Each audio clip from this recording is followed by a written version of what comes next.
చదువుకుంటే బాగుంటుందేమో. లూకాసు వార్త 1వ అధ్యాయము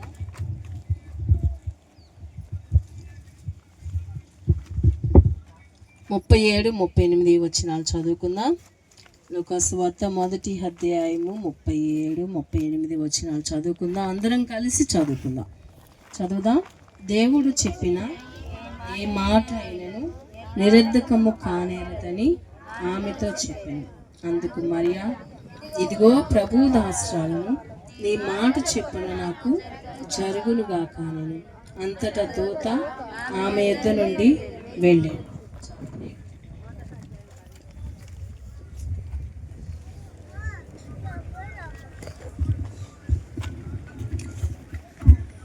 ఈ డిసెంబర్ నెల అంటేనే మనము అనేక చోట్ల క్రిస్మస్ వర్తమానాలు వింటూ ఉంటాం. క్రిస్మస్ వర్తమానాలు మనం ఎంతో కాలంగా వింటూ ఉన్నాం. కానీ ప్రతి విషయంలో దేవుడు తన వాక్యాన్ని ఒక క్రొత్తగాను మనకి బోధిస్తుంటాడు. ఇది దేవుని వాక్యం అనేది మనకి కొన్ని పాత వాక్యాలు జ్ఞాపకం చేసుకున్న తరగని క్రొత్త ఒక నిధి లాంటిది దేవుని వాక్యం. ఎప్పుడు చెప్పున్న వాక్యం అయినప్పటికీ దేవుడు దానిలో నుంచి కొన్ని క్రొత్త విషయాలు మనకి బోధిస్తూ ఉంటాడు. క్రొత్త అంశాలు దేవుడు మనకి నేర్పిస్తూ ఉంటాడు. ఈ దినము దేవుని సన్నిధిలో కనిపెడుతున్నప్పుడు దేవుడు నాకు ఇచ్చిన ఈ మాటల గురించి ఆలోచన చేస్తున్నప్పుడు, ప్రార్థన చేస్తున్నప్పుడు కొన్ని విషయాలు దేవుడు నాకు నేర్పించాడు. ఇక్కడ మనం చదువుకున్న లేఖన భాగంలో ఏమని రాయబడి ఉందంటే, మరియా దూతతో ఏమని మాట్లాడుతుందో 38వ వచనాన్ని చదువుకుందాం. అందుకు మరియా, ఇదిగో ప్రభు దాసురాలను, నీ మాట చెప్పున నాకు జరుగునుగాక అని మాట్లాడుతుంది. ఎవరు మాట జరగాలంట? చెప్పండి, ఎవరు మాట జరగాలని కోరుకుంటుంది? అమ్మా, దేవుని మాట తన జీవితంలో జరగాలని కోరుకుంటుంది. నేను మీ అందరికీ ఒక ప్రశ్న, 2 ప్రశ్నలు వేయాలనుకుంటున్నాను. దేవుని మాట నా జీవితంలో నేను జరగాలని కోరుకుంటున్నాను అన్నవారు చేతులు పైకెత్తారా? నిజమేనా? ఇక్కడ పాస్టర్ వీడియో తీసేదానికంటే పైన తీస్తున్నాడు దేవుడు అక్కడ వీడియో. ఇక్కడ ప్రస్తుతం ఈ వీడియో తాత్కాలికం అయితే అయి ఉండొచ్చు, కానీ మరొకసారి చేతులు పైకెత్తండి. అసలు ఏంటి ప్రశ్న వేసుకున్నావు? మీకు ఏదైనా ఇస్తానని నేను చెప్పట్లేదు. దేవుని మాట నా జీవితంలో జరగాలని నేను హృదయపూర్వకంగా కోరుకుంటున్నాను. అది బలవంతం లేదండి, ఎవరేదో ఇస్తారని కాదు. దయచేసి నిజంగా నేను కోరుకుంటున్నాను. చాలా వందనాలు. మీ ఆశ కొరకు నేను ఎంతో సంతోషిస్తున్నాను. వాస్తవమే, ఇది ప్రతి ఒక్కరంగా దేవుని మాట మా జీవితంలో జరగాలని కోరుకుంటున్నాం. ఇంకేదైనా సందేహం వస్తే ఏం చెప్పాలంటే, కాదండి నా మాటే జరగాలని కోరుకుంటున్నావా? దేవుడి మాట కంటే నా మాటే జరగాలండి, నా మాటే నా కుటుంబంలో జరగాలి, అదే శాశ్వతం, అదే సుప్రీం అనుకుంటున్నామా? కానీ మన మాట అది ఎంతవాటికి జరిగిద్దో లేదో తెలియదు, కానీ దేవుని మాట మన జీవితానికి ఎంతైనా ఉపయోగకరమైనది. 2వ ప్రశ్న ఏంటంటే, దేవుని మాట మన జీవితంలో జరగటం ద్వారా మనకి ఏమైనా మేలు జరిగిద్దా? చెప్పండి నోరు తెరిచి. మనకేమైనా మేలు జరిగిద్దా? ఏమైనా మేలు జరిగిద్దా? లేకపోతే నా మాటేనా? మన మాటేనా? ఇంట్లో యవనస్తులుగా అంటారు, నా మాట అంతే, నేను ఇంతే మాట్లాడతా, అదే జరగాల అని చిన్నపిల్లలుగా మారం చేస్తూ ఉంటారు. కానీ 2 ప్రశ్నలతో నా యొక్క వర్తమానాన్ని ప్రారంభించాలనుకుంటున్నా. మన జీవితంలో దేవుని యొక్క చిత్తము మాట జరగాలని మనం కోరుకుంటున్నాం. మీరందరు చేతులు పైకెత్తారు, సంతోషం. అట్లనే దేవుని మాట మన జీవితంలో జరగడం ద్వారా మనకి మేలు జరిగిద్దన్న విషయాన్ని కూడా మీరందరూ ఒప్పుకున్నారు. కానీ మనం చేయవలసింది ఏంటో మనం ఆలోచన చేద్దాం. ఇప్పుడు మరియా ఏం చేసింది? నీ మాట చెప్పున నాకు జరుగునుగాక అని ఆమె అన్న విషయాన్ని జ్ఞాపకం చేసుకుంటే, దేవుని మాట జరగాలని ఆమె కోరుకొని విడిచిపెట్టలేదు ఆ విషయాన్ని. అది చాలా నిర్లక్ష్యంగా మాటని వదిలిపెట్టలేదు, కానీ ఆమె చేసిన ఒక తీర్మానాన్ని నేను ఇక్కడ మీకు జ్ఞాపకం చేయాలని నేను అనుకుంటున్నాను. 37వ వచనంలో ఆ మాట రాయబడి ఉంటుంది. చూడండి, 37లో దేవుడు చెప్పిన ఏ మాట అయినను నిరర్థకము కానేరదు. ఏ మాట? దేవుడు చెప్పిన ఏ మాట అయినను నిరర్థకము కానేరదు. ఏ మాట కూడా అది భంగము కాజాలదన్నమాట.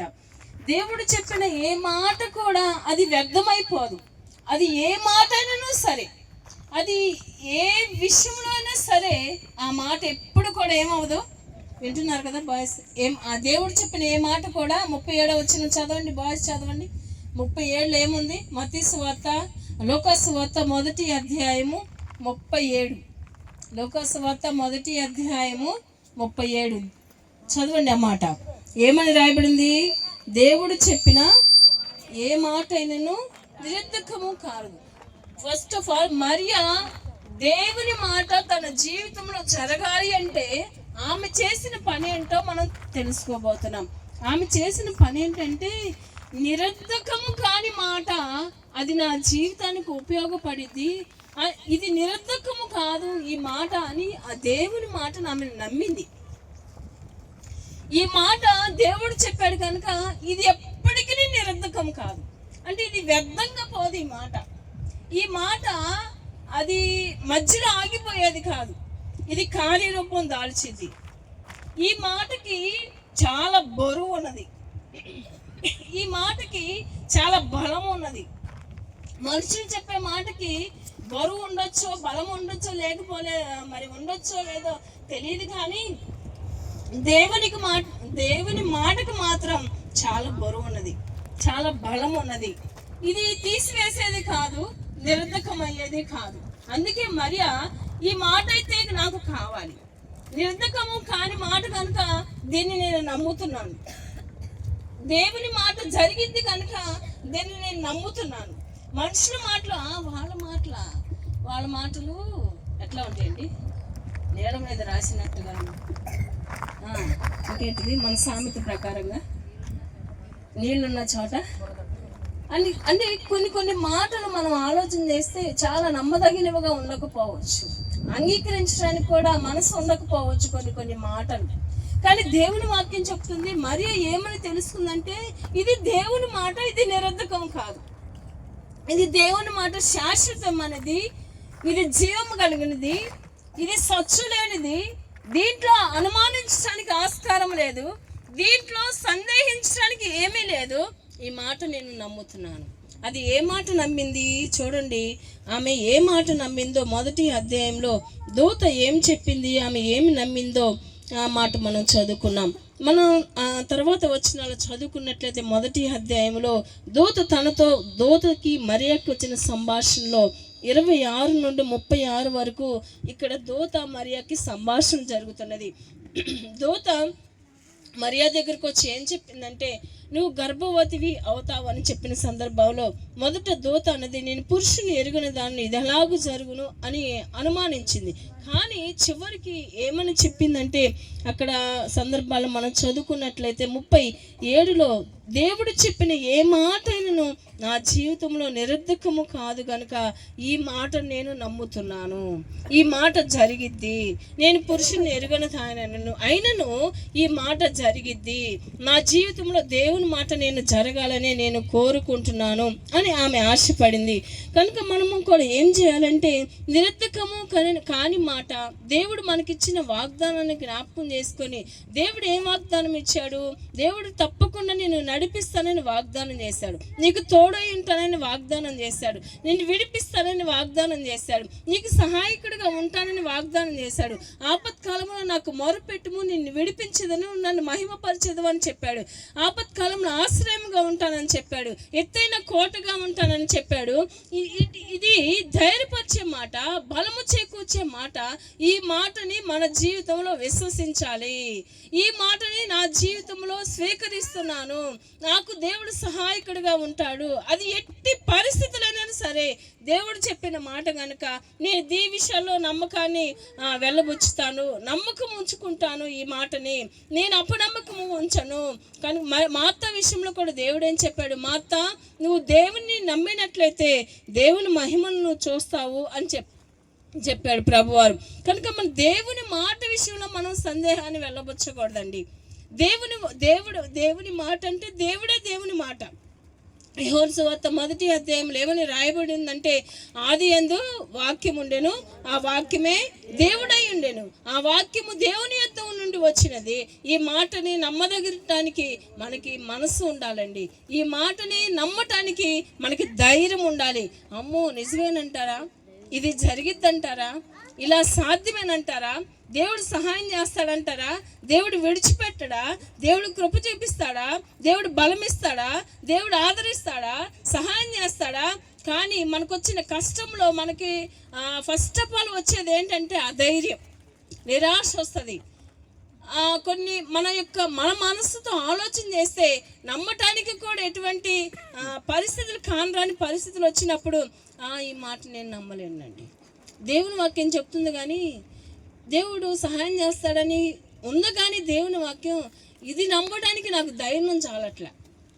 ఈ వాక్యాన్ని నమ్మడానికి నా గుండె సరిపోవటం లేదండి అనుకుంటాం. కానీ ఈ మాటను నమ్మటానికి మరియా హృదయాన్ని ధైర్యపరుచుకుంది, గుండెని బలపరుచుకుంది. మరియా ఏ మాట అది, నువ్వు గర్భాన్ని ధరిస్తావు, నీ గర్భంలో నుంచి సర్వశక్తులకు వాడు నీ గర్భాన్ని కోరుకున్నాడని చెప్పినప్పుడు ఆ మాట అవునా, అది ఎలా, నా వల్ల కాదు, ఇది నేను చేయలేను, ఇది నాకు అవసరం లేదు, అది దేవుని మాట అయినా, అది పరలోకం నుండి వచ్చిన మాట అయినా, ఇది నాకు అవసరం లేదు, ఈ మాట నాకు అవసరం లేదు, ఇది జరిగిద్దమ్మా, నీకేం కాదు అని దేవదూత చెప్పినప్పుడు నాకు అవసరం లేదు ఈ మాట అని చెప్పలేదు. కానీ మరియా దేవుడు చెప్పిన ఏ మాట అయినను నిరర్ధకము కాదు, అవును ఈ మాట నా జీవితంలో జరగాలి, ఇది నా జీవితంలో జరగాలని నేను కోరుకుంటున్నా.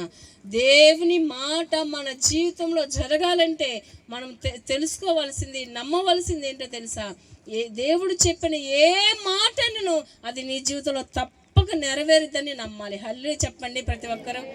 అది జరిగిద్ది, అది అంతే, అది అబద్ధం కాదు.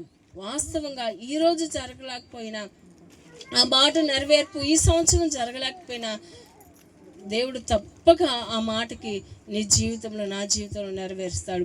అట్లనే మరి యోహాను సువార్తలో 5వ అధ్యాయంలో అక్కడ ఒక మాట మనం చదువుకుందాం. యోహాను సువార్త 5వ అధ్యాయంలో దయచేసి క్షమించిన లోక సువార్త 5వ అధ్యాయంలో అక్కడ ఒక మాటను మనం చదువుకుందాం.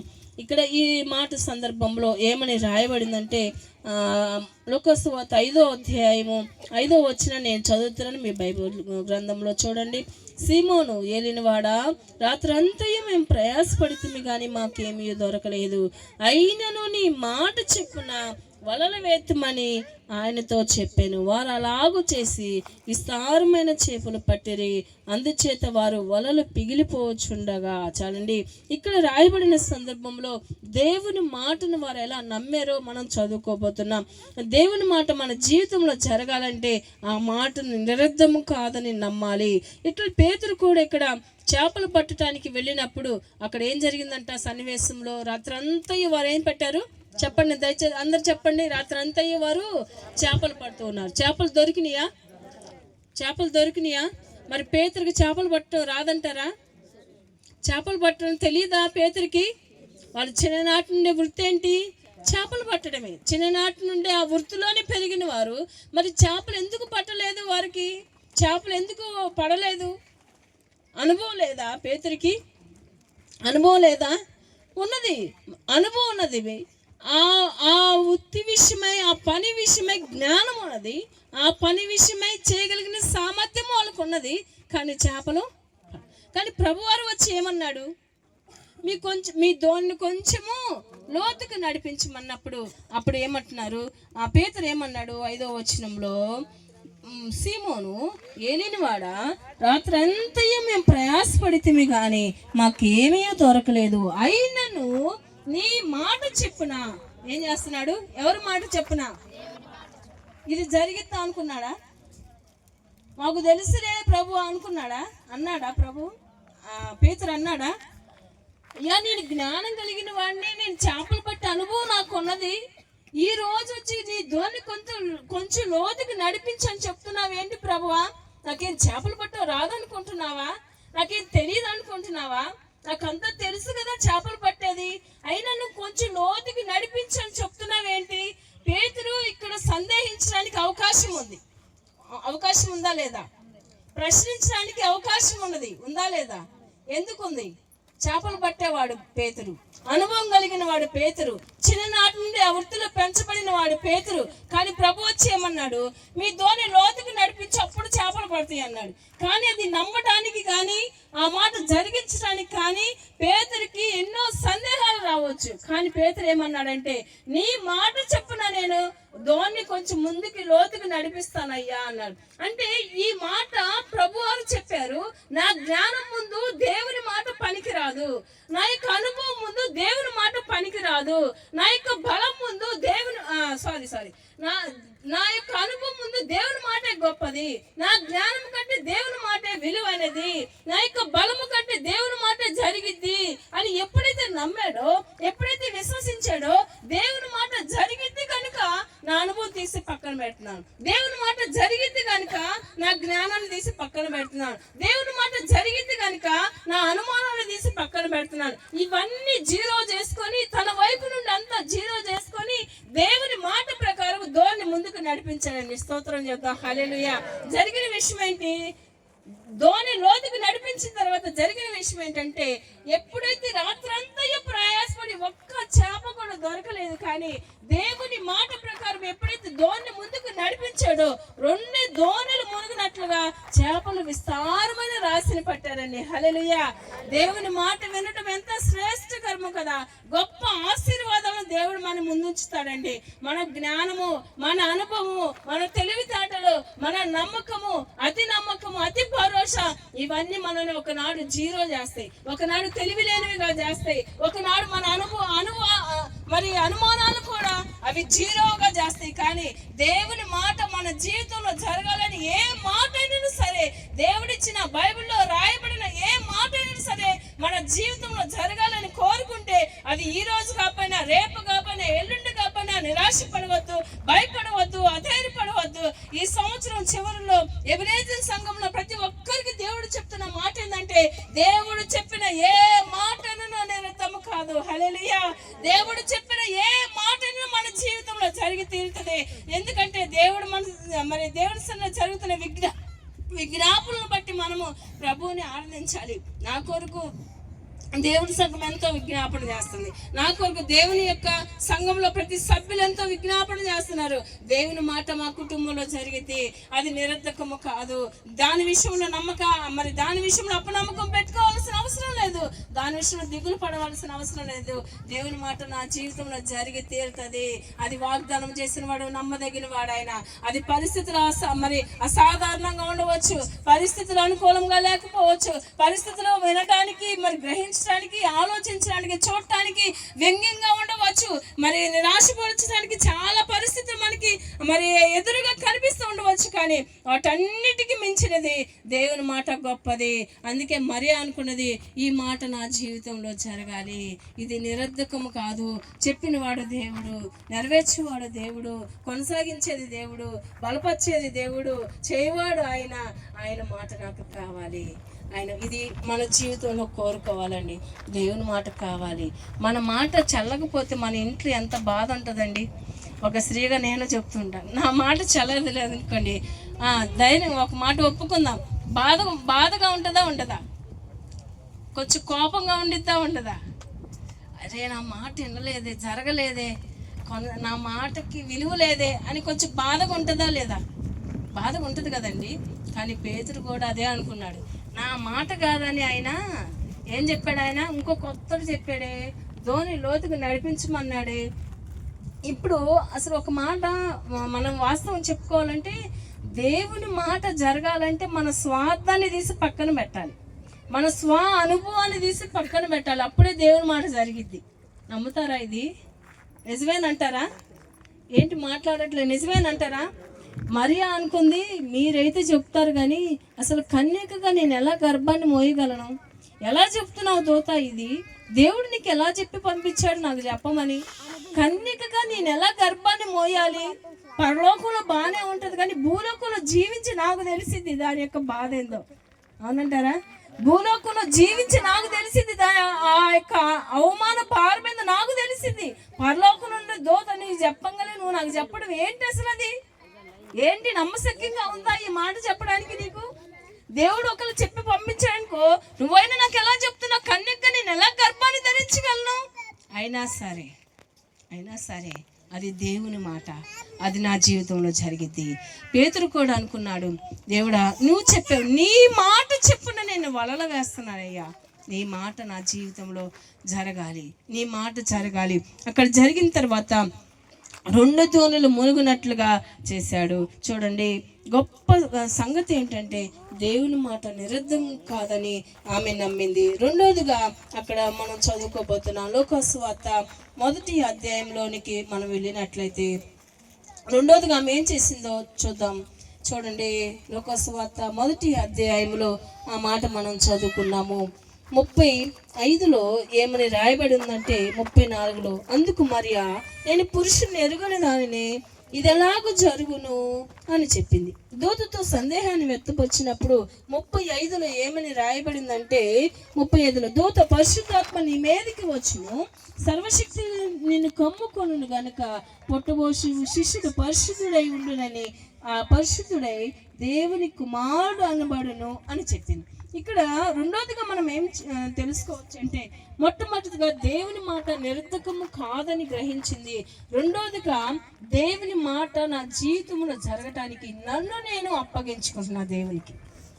నా శరీరాన్ని, నా గర్భాన్ని ఎవరికి ఇస్తున్నాను చెప్పండి? ఎవరికి ఇస్తున్నాను? దేవునికి ఇస్తున్నా. మొదటిగా మాట నిరర్ధకం కాదని నమ్మింది. రెండోది నా దేహాన్ని, నా శరీరాన్ని, నా గర్భాన్ని ఎవరికి ఇవ్వాలని నిర్ణయించుకుంది? చెప్పండి, ఎవరికి ఇవ్వాలని నిర్ణయించుకుంది? దేవునికి ఇవ్వాలని నిర్ణయించుకుందండి. మరి అవమానం వచ్చిందమ్మా, యవనస్తురాలుగా నువ్వు గర్భాన్ని మోస్తావు, అవమానకరమైన పరిస్థితి నీకు ఎదురవుతాయి. అయినా సరే నన్ను నేను దేవునికి అప్పగించుకుంటున్నాను. ఆయన నా గర్భంలో నుంచి రావాలని నేను కోరుకుంటున్నాను, ఆయన నా శరీరంలో నుంచి రావాలని నేను కోరుకుంటున్నా. ఎంత అవమానాన్ని తీసి పక్కన పెట్టుకొని, మరి సిగ్గును తీసి పక్కన పెట్టుకొని, నిందను తీసి పక్కన పెట్టుకొని, నా గర్భంలో నుంచి ఆయన రావాలి, నా గర్భంలో నుంచి ఆయన రావాలని తన్ను తాను సజీవంగా దేవునికి అర్పించుకుందండి. ఇది మనము చేయగలమా? ఇది మనము అంటే మరియా ఆ యొక్క గర్భాన్ని దేవునికి ఇచ్చింది. కానీ మన వంతుగా మనం ఏం చేయాలంటే మన సమయాన్ని దేవునికి అప్పగించుకోవాలి, మన యొక్క బలాన్ని దేవునికి అప్పగించుకోవాలి, మన మనసును దేవునికి అప్పగించుకోవాలి, మన దేహాన్ని దేవునికి అప్పగించుకోవాలి. మన ఇష్టానుసారంగా జీవించడానికి దేవుడికి ఆయుష్ ఇవ్వట్లేదండి. మన ఆలోచన ప్రకారం జీవించడానికి కాదు దేవుడు మనకు ఆయుష్ ఇస్తుంది. మన జ్ఞానం బట్టి బ్రతకడానికి కాదు దేవుడు నీకు ఆయుష్నిస్తుంది. నీ ఉద్దేశంలో, నా ఉద్దేశంలో నెరవేర్చుకోవడానికి కాదు దేవుడు నీకు బలమునిస్తుంది. దేవునికి నిన్ను నీవు సజీవ యాగంగా అర్పించుకోవడానికి దేవుడు నన్ను బ్రతికిస్తున్న విషయాన్ని జ్ఞాపకం పెట్టుకోవాలి. కానీ ఇంకేదో సాధించడానికి కాదు, ఇంకేదో మరి కోరికలు తీర్చుకోవడానికి కాదు, ఇంకేదో అవసరాలు తీర్చుకోవడానికి కాదు. కానీ దేవుని వాక్యం ఏమని సెలవిస్తుందంటే నిన్ను నీవు సజీవంగా దేవునికి నువ్వు అర్పించుకోవాలండి. అందుకే కొరింథీ పత్రిక 15వ అధ్యాయంలో ఒక చక్కని మాట అక్కడ రాయబడిందండి. చూడండి ఆ మాట. కొరింథీ పత్రిక 16వ అధ్యాయం 5వ వచనంలో, స్తెఫను ఇంటి వారు పరిచర్యకి దేవునికి అప్పగించుకున్నారంట. పరిచర్య చేయటానికి వారు, స్తెఫను ఇంటి వారు దేవునికి తామే అప్పగించుకొని ఉన్నారనే మాట మనం అక్కడ చదువుకుంటున్నాం. చూడండి, 1 కొరింథీ పత్రిక 16వ అధ్యాయము. అందరికి మీకు ఆ విషయాన్ని చూపించాలని నేను కోరుకుంటున్నాను. 16వ అధ్యాయము 15వ వచనాన్ని చదువుతున్నాను. చూడండి, స్తెఫను ఇంటి వారు అక్కయ్య యొక్క ప్రథమ ఫలమై ఉన్నారనియు, వారు పరిశుద్ధులకు పరిచర్య చేయుటకు తమ్మును తాము దేవునికి అప్పగించుకొని ఉన్నారనియు మీకు తెలియను. చాలండి. వారు స్తెఫను ఇంటి వారు దేవునికి ఎలాగ అర్పించుకున్నారంట? పరిచర్య చేయటానికి అప్పగించుకున్నారంట. ఇప్పుడు మన హృదయాల్ని సజీవ యాగంగా దేవునికి అర్పించుకోవాలి. పరిచర్య చేయటకు మన హృదయాలను అర్పించుకోవాలండి. పరిచర్య చేయటం అనేది చాలా విలువైన విషయం, కానీ అది చాలా తక్కువగా భావిస్తూ ఉంటారు. స్తెఫను ఇంటి వారు పరిచర్య చేయటకు తాము తన కుటుంబం సహా అప్పగించుకుని ఉన్నారంట. ఇప్పుడు మరియా ఏం చేసింది? దేవునికి తన గర్భాన్ని అప్పగించుకుంది, నా శరీరాన్ని అప్పగించుకుంది, తన జీవితాన్ని అప్పగించుకుంది. అయ్యా నాకు యవన కాలంలో ఉండే ఆశను నేను నెరవేర్చుకోవాలనుకోలేదు, కానీ నా జీవితం దేవునికి నేను అప్పగించుకుంటున్నాను. నా యొక్క జీవితము, నా కుటుంబం, నేను నా దేవునికి నేను అప్పగించుకున్నాను. ఇక్కడ కూడా స్టెఫనీ ఇంటి వారు పరిచర్య చేయటానికి తమ్మును తామే దేవునికి అప్పగించుకొని ఉన్నారంట.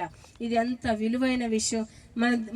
ఆ పౌలు అంటాడు, మీ హృదయమును సజీవ యాగంగా దేవునికి అప్పగించుకోవాలి.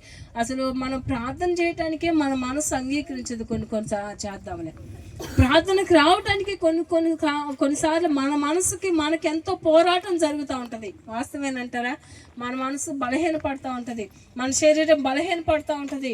ఎన్నోసార్లు మరి అనాలోచనగా దేవుని సన్నిధికి వచ్చే విషయాల్లో కూడా చాలా విసుగుదల వస్తూ ఉంటుంది. ఇవన్నీ ఏంటంటే దేవునికి అప్పగించుకోలేకపోవటం అనమాట. దేవుడు చేస్తాడు అనే మనసు లేకపోవటం, దేవుడు ఇస్తాడనే మనసు లేకపోవటం. ఇవి మనం కానీ దేవునికి మన హృదయాలను అర్పించుకుంటే మనం ఇంకా ఏ విషయాల్లో కూడా సందేహాన్ని వ్యక్తం చేయము. నేను దేవునికి సమర్పించుకున్న బిడ్డని, దేవుని సన్నిధికి వెళ్ళవలసిన బాధ్యత నా మీద ఉన్నది కనుక నేను ఏ విషయంలో నిరాశ పడకూడదు. మరియా ఏమనుకుందంటే, నేను ఎప్పుడు కూడా దేవుని మాట నేను సందేహాన్ని వెళ్ళవచ్చకూడదు, దేవుని విషయాల్లో నేను మరి అధైర్యాన్ని కోల్పోకూడదు. ఎందుకంటే దేవుని మాట నిరర్ధకం కాదు. నా జీవితంలో దేవుని మాట జరగాలి. అది జరిగితే నా కుటుంబానికి ఆశీర్వాదకరం. ఎందుకంటే ఈరోజు మరి అన్ని తరముల వారు నన్ను ధన్యురాలు అగుదురు అనే మాట లోకాసువార్తలో ఒక్క మాట చదువుకొని ముగించుకుందాం. చూడండి, లోకాసువార్త 1వ అధ్యాయము, ఆ మాట చదువుకొని నేను ముగిస్తాను. లోకాసువార్త 1వ అధ్యాయము, లోకాసువార్త 1వ అధ్యాయము 49వ వచనం చదువుతున్నాను. సర్వశక్తుడు నాకు గొప్ప కార్యములు చేశాను గనుక ఇది మొదలుకొని అన్ని తరముల వారు. ఎన్ని తరముల వారు? సాధ్యమేనా? ఒక వ్యక్తిని అందరూ పొగుడతారా? అందరికి నచ్చిద్దా ఒక వ్యక్తి స్వభావం? చెప్పండమ్మా. ఒక వ్యక్తి యొక్క మనసు, ఒక వ్యక్తి అందరి చేత పొగడబడతారా? అందరికి నచ్చిద్దా? కానీ మరియా ఏమంటుంది? అన్ని తరముల వారు నన్ను ధన్యురాలు అను. ఎలా సాధ్యమైంది? మరి ఎలా సాధ్యమైంది? దేవుని మాట నిరర్ధకము కాదని అంగీకరించింది.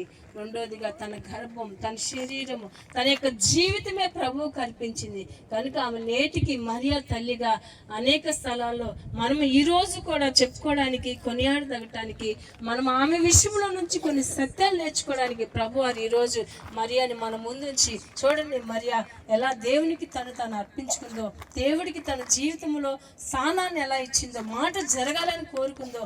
ఈరోజు మరియాని చూసి మనం అంతా నేర్చుకోవాల్సిన పాఠాన్ని ప్రభు నేర్పిస్తున్నాడు. ఒక ధన్యురాలుగా ఆమె కొలవబడుతున్నది, ఒక తల్లిగా ఆమె పిలువబడుతున్నది.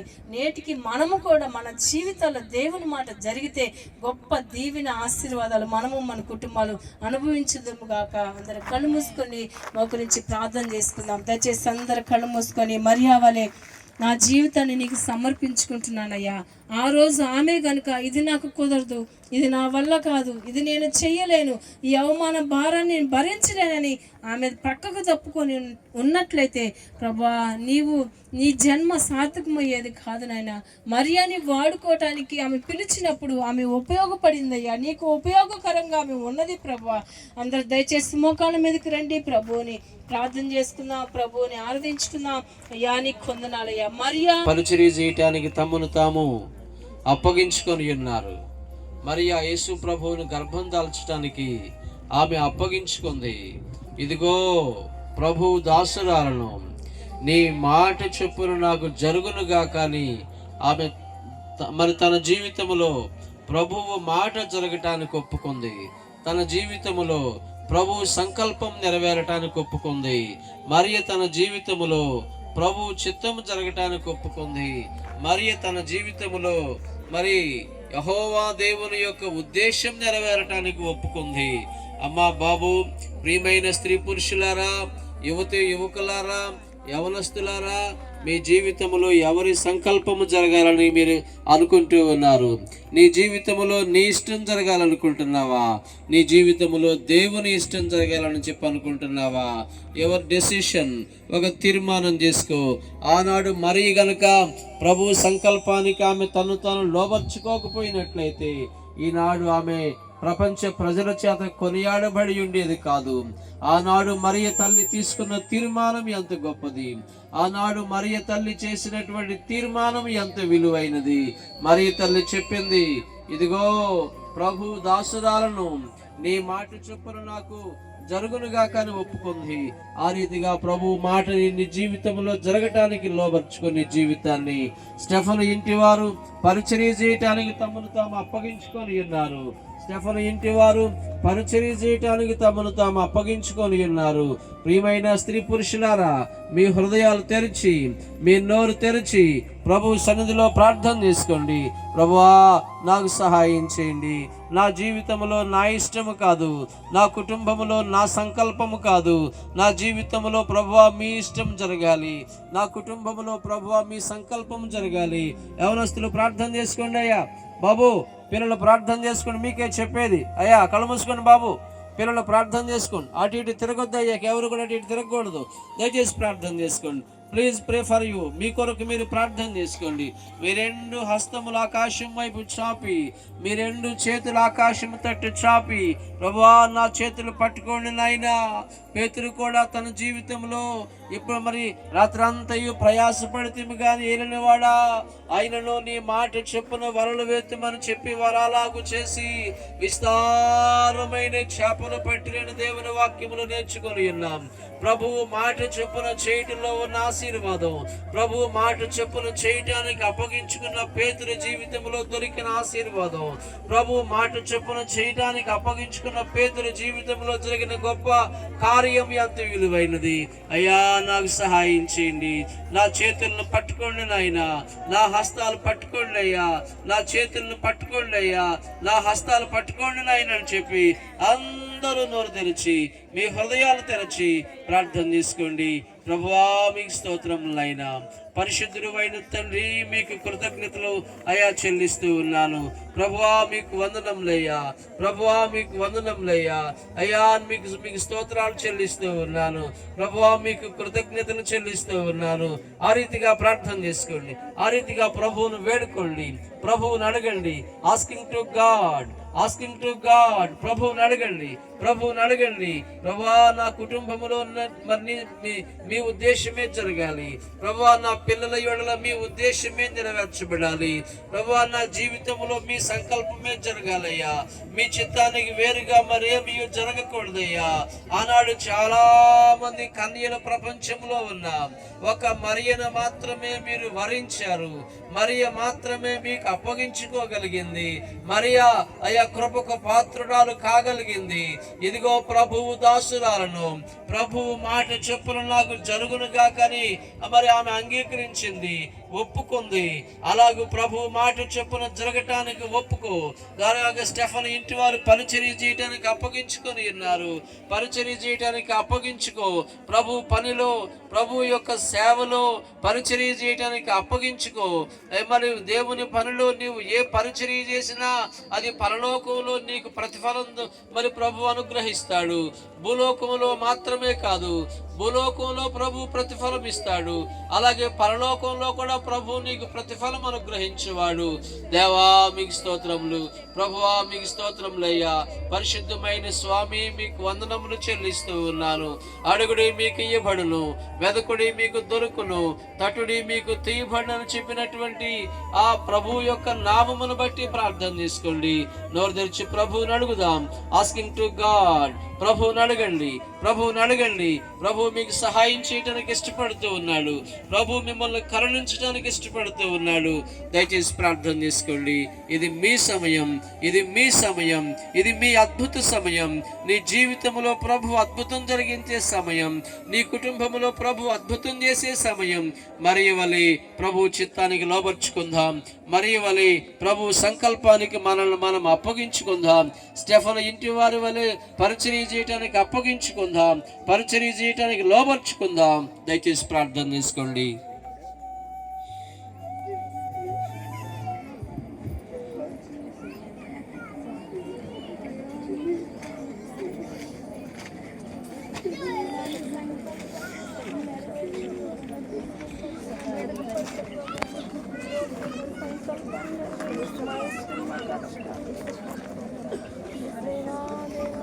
కష్టాలను మీ ఇష్టం జరిగించాలని చిత్తానికి లోపడే దేవాని చిత్తానికి లోపడే దేవాని చిత్తానికి లోపడే జీవితాన్ని సరిచేయండి. నా జీవితాన్ని వ్యర్థమైన వాటి కొరకు ప్రయాసపడుతున్నాము.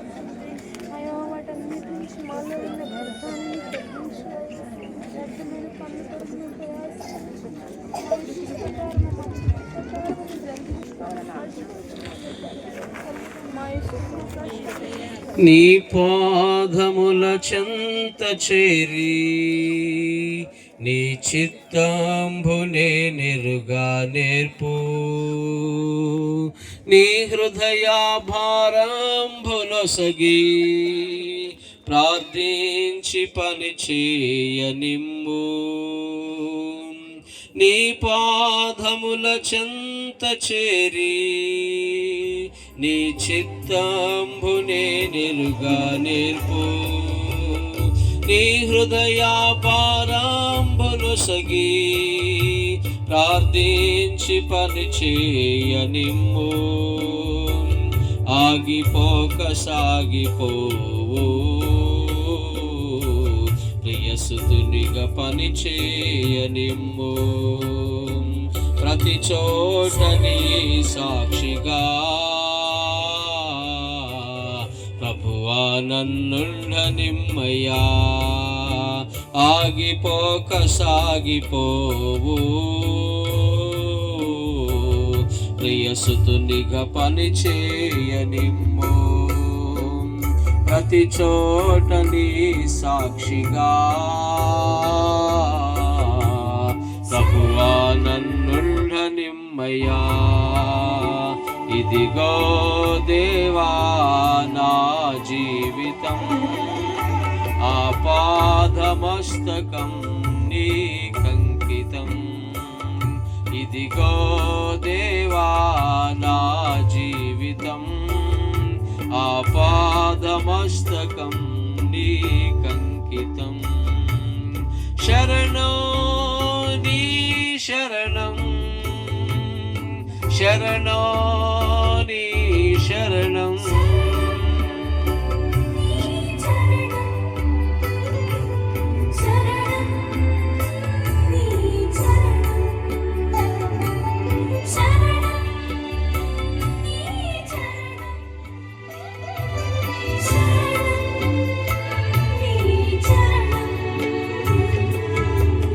ఇదిగో దేవా నా జీవితం ఆపాదమస్తకం నీకంకితం. ఇదిగో దేవా నా జీవితం ఆపాదమస్తకం నీకంకితం.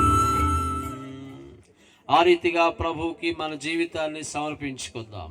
ప్రతి చోటని సాక్షిగా ప్రభువా నేను బ్రతకటానికి నాకు సహాయం చేయమని చెప్పి దయచేసి అందరూ ప్రార్థన చేసుకోండి. పరిశుద్ధుడు అయిన మా తండ్రి స్వామి కృతజ్ఞతలు వందనములయ్యా. ప్రభువా మరియ ఎలాగున మరియ తల్లి ఎలాగున మీ సంకల్పానికి అప్పగించుకుందో ఇదిగో ప్రభు దాసురాలను నీ మాట చొప్పున నాకు జరుగునుగా కానీ ఎలాగున అంగీకరించిందో తన జీవితంలో ప్రభువా మీ మాట జరగటానికి ఎలాగున అప్పగించుకుందో అదే రీతిగా మేము కూడా మా జీవితంలో అయ్యా మీ సంకల్పము చొప్పున జరగటానికి అప్పగించుకునేలాగున మీరే కృప చూపండి నాయనా.